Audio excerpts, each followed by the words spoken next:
अगर मैं आपसे कहूं, भगवान श्री कृष्ण जिन्होंने चुटकी बजाते ही कंस का वध कर दिया था, उन्होंने जानबूझकर अपनी सगी मां देवकी और पिता वसुदेव को 14 साल तक कंस की अंधेरी जेल में सड़ने दिया, तो क्या आप यकीन करोगे?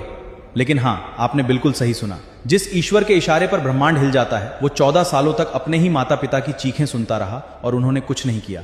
आखिर क्यों? अगर ये सुनकर आपके रोंगटे खड़े हो रहे हैं तो असली कहानी तो इसके बाद शुरू होती है। जब मथुरा पर विजय पाने के बाद श्री कृष्ण आखिरकार जेल के दरवाजे खोलकर अपनी मां देवकी के पास पहुंचे, तो मां देवकी की आंखों में खुशी के आंसू तो थे, लेकिन दिल में एक गहरा दर्द और कसक थी। मां देवकी ने श्री कृष्ण का हाथ पकड़ा और बिलखते हुए बोली, तुम तो जगन्नाथ हो, अंतर्यामी हो, सर्वशक्तिमान हो, फिर भी तुमने अपनी मां को 14 सालों तक इस काल कोठरी में तड़पने के लिए क्यों छोड़ दिया? ये सब सुनकर श्री कृष्ण जवाब देते हैं कि हे माता, इस ब्रह्मांड में कोई भी, चाहे वो इंसान हो या स्वयं ईश्वर, कर्म के नियमों से ऊपर नहीं है। याद कीजिए अपना पिछला जन्म। पिछले जन्म में आप माता कैकेयी थी और मैं राम।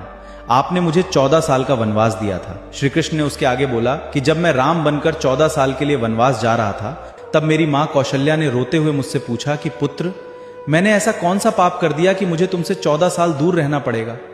तब मैंने माता कौशल्या को वचन दिया था कि अगले जन्म में आपके ये 14 साल मैं आपको जरूर लौटाऊंगा।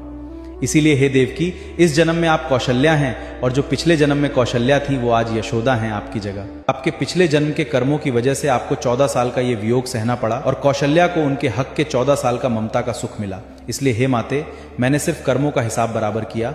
दोस्तों, ये कोई कथा नहीं है, ये ब्रह्मांड का वो सच है जो हम अक्सर भूल जाते हैं। अगर स्वयं भगवान विष्णु को राम और कृष्ण अवतार में भी कर्म का हिसाब चुकाना पड़ा, तो आप और हम क्या चीज हैं? आपकी जिंदगी में जो आज दर्द है, जो देरी हो रही है, जो इंतजार आपको तोड़ रहा है, क्या आपने कभी सोचा है कि ये किसी पुराने कर्म का ही बही खाता तो नहीं जो चुकता हो रहा है? यहां कोई बिना वजह नहीं रोता और किसी को बिना कर्म के सुख नहीं मिलता। स्वयं ईश्वर भी कर्म के कानून से बंधे हैं। तो अगली बार जिंदगी में अगर कोई दुख आए तो ईश्वर से कभी शिकायत मत करना, बस समझ जाना कि कोई पुराना हिसाब बराबर हो रहा है। कमेंट सेक्शन में जय श्री कृष्णा लिखकर अपनी राय जरूर बताइएगा।